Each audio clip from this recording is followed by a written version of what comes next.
So Don Imus, for those of you who don't know, was OG. This guy's before Stern. He's Stern will never admit it.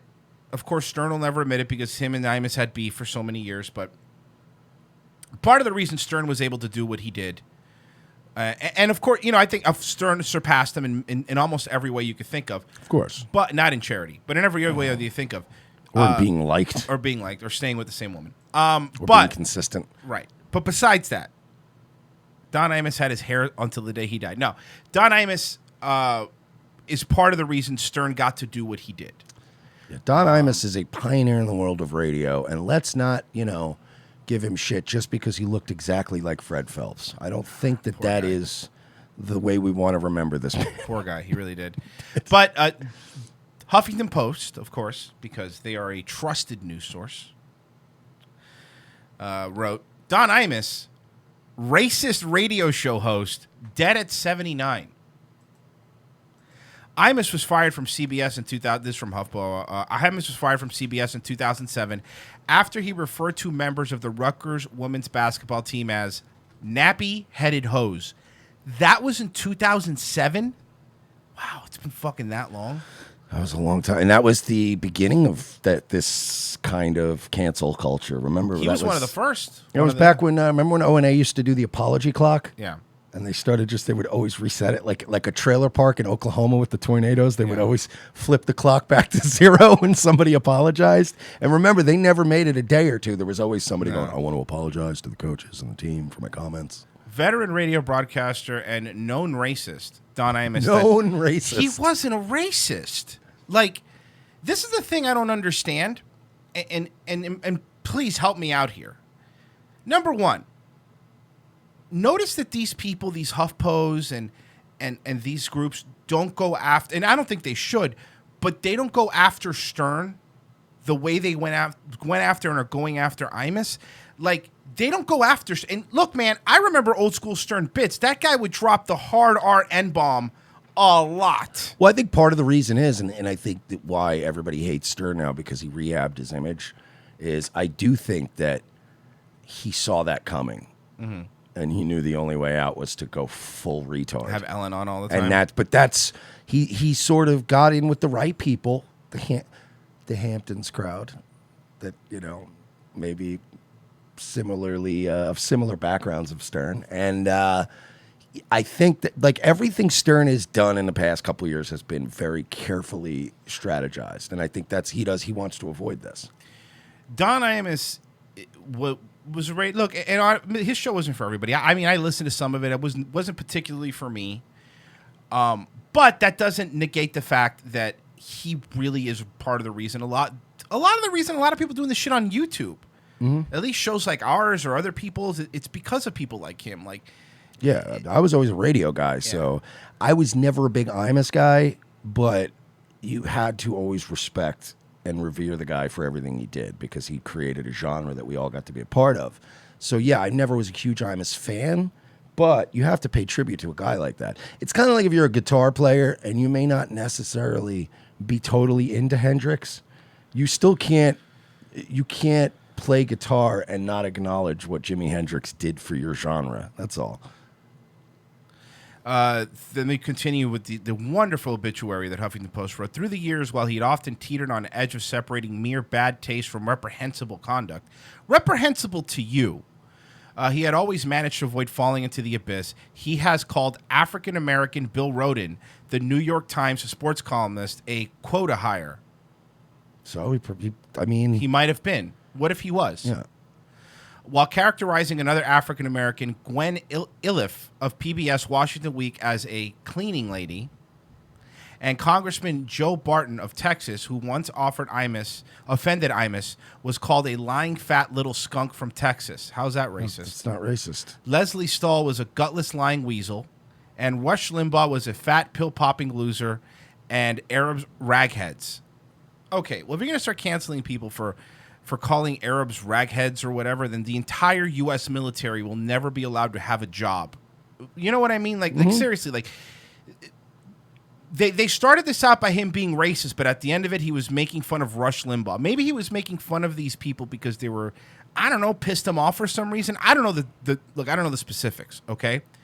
But maybe he was a quota hire. Who fucking knows, and who cares? You know, we had this when we were up in New York. We were talking when we went to that Muldoon's that one night. We were all having that conversation about, like, at some point, right? Like, it's always been something where it's like, if I don't like Royce, He doesn't. I'm going to attack him based on his distinguishable features. So people who tend to do that, like, I might not like you and I'm going after you, and then I might say something about, you know, your heritage, and then it becomes, oh, well, he just hates Hispanics, he's a racist. And you go, no, like, look at what we did, like the roast battle stuff. That's people finding distinguishing characteristics, whether it's their ethnicity, their sexual preference, their proclivities, whatever it is, and you attack them because that's the point. It's you're attacking the person you don't like, and they're stripping that away from people, and they're removing all context, and it becomes, he's a racist. It's not, but that's not. Again, I'm sure he's goofed on white people before a lot. Imus has goofed on white people. Imus, he also attacked Jews. Of course, as we know, this will be the biggest sin of all. Per a 2006 New York Times blog, shortly before Christmas last year, syndicated radio host and MSNBC host Don Imus called the book publishers Simon & Schuster thieving Jews. Rest in peace, sweet prince. He's looking down from us from Christian heaven, which is Jewish hell. You should have just said heaven. Well, you're right. Thieving Jews. Imus in the morning, 12/15/04. Returning to the subject later in the program to offer a mock apology, saying the phrase he used was redundant. God, I'm gonna miss you, man. I'm gonna miss you, Don. Great line, though, right? Oh, that's very funny. Imus also called the Washington Post media hour Howard Kurtz that boner-nosed, beanie-wearing little Jew boy on October 19th, 1998. Imus was a fucking treasure. Imus went on to host another radio show of his own, Imus in the Morning. Imus in the Morning. His last show was on March 29th of last year before he retired. His cause of his death was not immediately known. It was prostate cancer. Racism. Oh. It's actually prostate cancer. Well, the racism turned into prostate cancer. Is that what happens? I don't know. I wonder I'm peeing so much. I don't know. I get all my science from HuffPo. So, yeah, this is what they wrote. This guy gave... Oh, you know who also posted something similar to this after he died? Was D.L. Hughley? Hughley? How do you pronounce it? Hughley? D.L. Hughley posted something like this, like, good riddance. He was a racist. I'm like, ew. This is one of these fucking kings of comedy guys.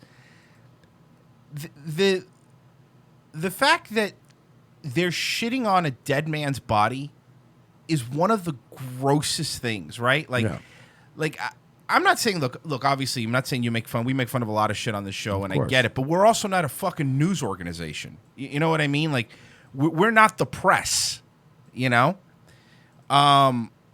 But to just shit on this guy who's a radio legend, and this guy, every year, man, he gave so much money. Remember he had that foundation to teach, not to teach, but to help out kids with different type of mental disorders, like how to ride horses. It was soothing for them and stuff like that. Yeah, he had like a whole ranch or something. He had a ranch that was, help rehabilitate, not rehabilitate, but help kids that were retarded and stuff. He'd help them out by riding horses, which I guess that helps. I don't know.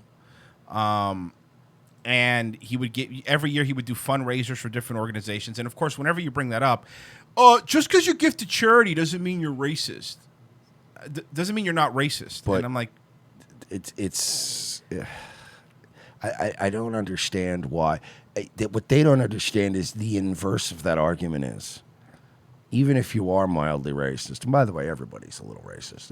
It's literally, some people are a lot racist. It's fucking ingrained in our DNA to migrate towards people who look, think, and worship similar to cancer us. Kids on horses. That is always the way it is going to be. You could mind wipe the entire planet tomorrow, and you know what's going to happen? People are going to naturally group homogeneously towards stuff that they feel they have stuff in common with. That being said, being racist, or even a pedestrian racist, doesn't negate all of the charity work. Now, So you could flip that around when they go, it doesn't mean you're not racist. You go, cool, it doesn't negate the fact that he was helping kids, you fuck.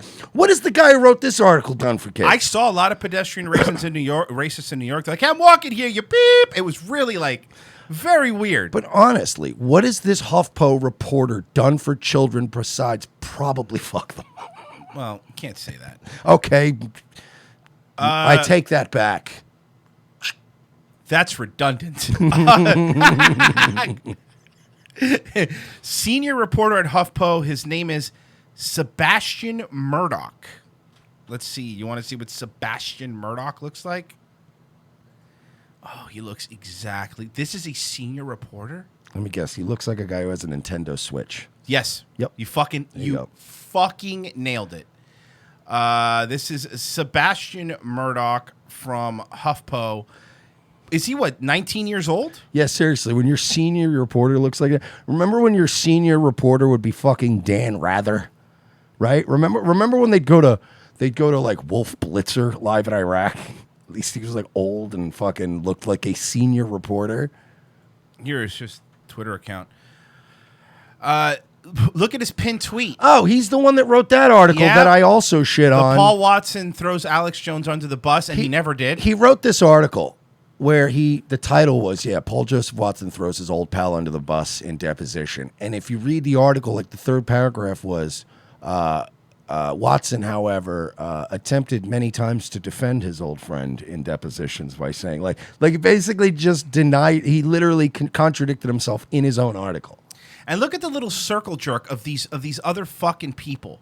Like, okay, this person, Ava DuVernay. Props to HuffPo for the proper headline of a man who called Gwen Ilfa, whatever. So this person who's agreeing with him has 2 million followers. Mom of 10, when they see us, Wrinkled in Time, Queen, Sugar 13, middle of the, okay. So what is this, some kind of stage actress or some kind of angry black actress person? That's what I'm guessing. She looks like the Cowardly Lion, but from The Wiz. You know what I mean? Oh, shit, you're right, though. Yeah. Fucking from The Wiz. So, yeah, this is homie here. This is We're headed down a weird fucking road this year, man. Yeah. It's going to get and real if you fucking like ugly. Sebastian Murdoch, you may also like Jared Holt. Royce. I don't like any of them. Oh, okay. You're not being helpful at all. Sweeping statement, Mike. You're recommending. You know what you are? Royce is recommending things to me that get recommended to me when I'm in a private window and I'm not logged into anything. You might like these things. Yeah, nope. The private window's working. Tor is working because it's only recommending this bullshit. So that's how they treated Don Imus. Fucking like a legend, by the way, a legend. A guy that, again, even I don't think me and Royce listened to him Nah, he religiously wasn't ever, particularly mine. but a goddamn legend. His back and forth with Stern were hilarious. You can go back and listen to those on YouTube. Stern, I know, hated him because Stern thought that he was, pushing him out, and you've heard all that. Which in turn, Stern turned into the very person he hated. He turned into the guy who He became a way worse version of what he hated. You think so? Oh, You yeah, think he he's was worse? never as bad as what he thought Imus was in his mind. Yeah. He was awful. He is awful. He's currently awful. I remember Imus never fucking... Remember when Howard was like, oh, yeah, Imus wouldn't let me look him in the eye. He told people not to look him in the eye. Yeah, at least he didn't clear the entire fucking hallway, Right. you piece of shit. If you talk to people that work at Sirius, they whenever Stern drives his car into a storage elevator, basically, so he never has to be out in the public, and then he pulls it up to the top, and then when Stern gets there, they tell everyone to clear the hallway because he doesn't want anybody to bother him. And look, man, I understand if you reach a certain level, I kind of get, that, but it is kind of weird to be a guy who started his career because his career was shitting on people like that. Like, listen to early Stern. Shit, even watch Private Parts. But, dude... It was him shitting on people like that. You could have easily gotten a parking garage. There's ways to get into that building and not be bothered by people. Yeah. And then to have your colleagues and your coworkers and your peers, like, to clear a hallway. Yeah. Because you don't even really need to hear the scuttlebutt about that. Like, Opie, to his credit, one of the only funny, cool things Opie ever did was film the entire process of the hallway being cleared Right. and Stern coming through, and I always thought that was a great video. But it kind of proved. Remember the security guard had him like this the whole time, Yes. and he's filming. He's like, "Wait for it, he's coming," and then you just see Ronnie the limo driver, security guy, Stern, the crew, and then a minute goes by, and then the security guard's like, "You can go," and Opie's just like, "This is fucking ridiculous."